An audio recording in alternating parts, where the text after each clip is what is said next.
Growing up, I had the iPad Air, which my parents gifted me on my 10th birthday. But I had always been jealous of one of my friends who had the iPad Mini when we were kids. And I was always jealous of it because even though I had my own iPad, I really liked the small, compact design of the iPad Mini.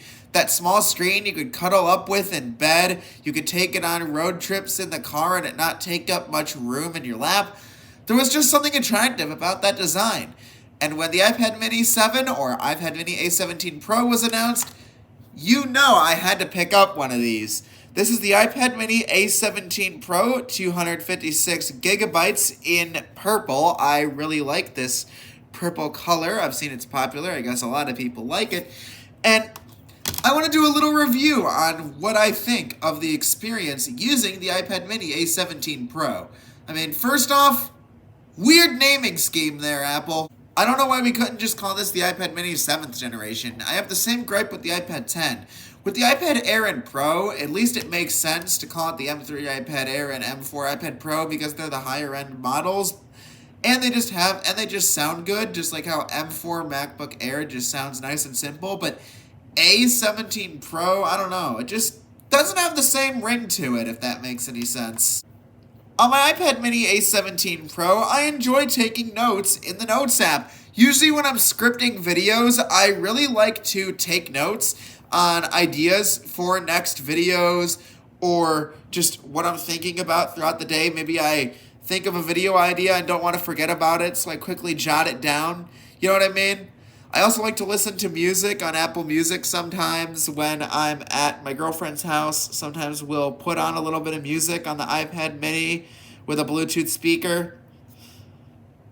I also like watching YouTube videos in bed on this device. I mean, being able to crawl up in bed and just kind of browse your homepage and watch some videos on the iPad Mini, whether it's YouTube Shorts or long form content like I like to watch, specifically video essays or political content, whatever I'm feeling to watch in the middle of the night. It just is a great experience. I mean, I have an iPad 10th generation, which I'm currently using to film this video, and I do love it, but that's more of my editing device. When I'm editing a video, I want a bigger monitor with a little bit more room and a keyboard, as I have a keyboard for it too. Where when I'm in bed, I just kind of want a more smaller screen where I can consume content and media. For example, this iPad Mini also has apps like Hulu, Netflix, Disney Plus, and Max. On Max, I like to watch South Park right before bed. I'll put on an episode and then go to sleep with my girlfriend, or watch Family Guy on Hulu or The Simpsons on Disney Plus. I like a lot of those types of adult animation. I'll watch some Rick and Morty on Max, maybe a quick episode of Full House, as I'm also a sitcom nerd. I'm not really picky on what I enjoy show-wise, really. And there's something nice about sitting up with the iPad Mini, watching a quick episode, and then falling asleep. And streaming content on this device is just delightful. It's crisp, bright, and expressive.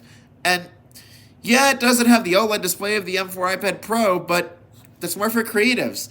Pretty much the average Joe like me can get by on the typical laminated LED display, right? We don't really need all these fancy colors that OLED offers, as much as it is nice. And would I like one? Yeah, I guess I'd like a OLED iPad Pro, but they're expensive, don't fit my budget, and I can easily get by on this, and I enjoy it. I honestly enjoy consuming content on this. This device is also great for shopping on Amazon.com. Sometimes I just like to browse stuff that I can't afford, as you can see in my homepage.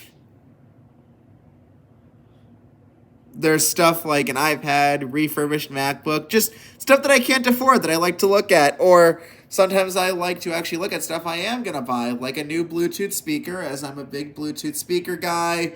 Or I'm looking at my typical Red Bull reorder, as I order fresh Red Bull pretty much once a month.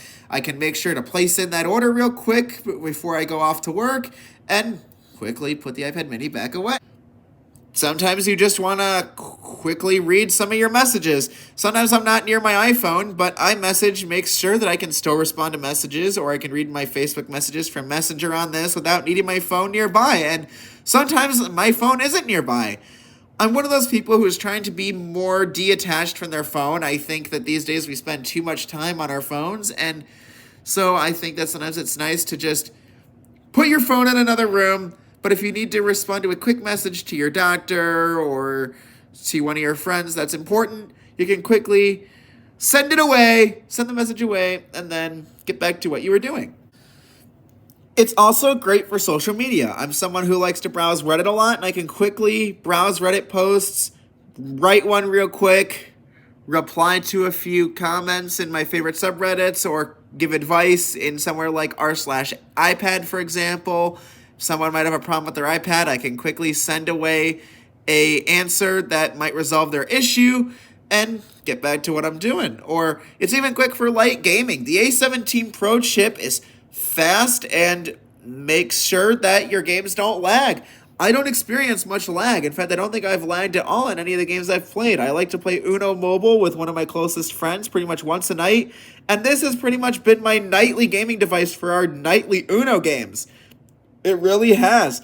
The small screen makes my cards look a little bit bigger than when I'm playing on my phone, and I like my Uno cards a little bit bigger. And this makes sure that I can see and read my cards a little bit better and a little bit quicker and faster without having to really squint at my iPhone screen.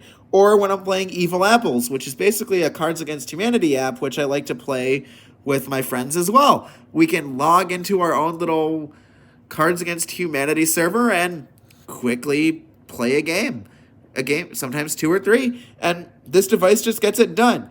In the end, the iPad mini A17 Pro just, it gets me. It gets everything done that I need it to get done.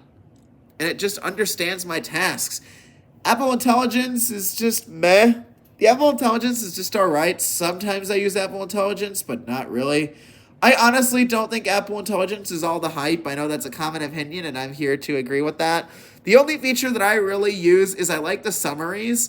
The text summaries, if you have a friend who sends like 3 or 4 messages at once, then Apple Intelligence sometimes can get the job done at accurately describing what your friend was saying. If you need an idea of what they said, but you're not going to reply to it till later, you can at least keep what they said in the back of your mind so you don't forget and can reply later. And it honestly is convenient. That is, if Apple Intelligence gets it right, because sometimes it completely buffers what your friend meant to say. And if you get several emails a day like me for work or for other things, sometimes it'll accurately summarize the emails that you need to reply to, and you will have that at the back of your mind until you reply later.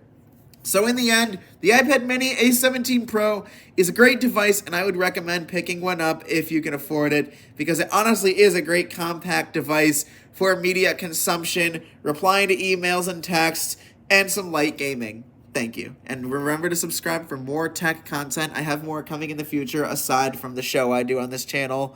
Like, I want to start showing off more of my Soundcore speakers like I did a few months ago. I showed off my Mini 3 and Glow Mini and some of my JBLs. But I have some other ones that I want to show off along with some Soundcore earbuds. So, subscribe.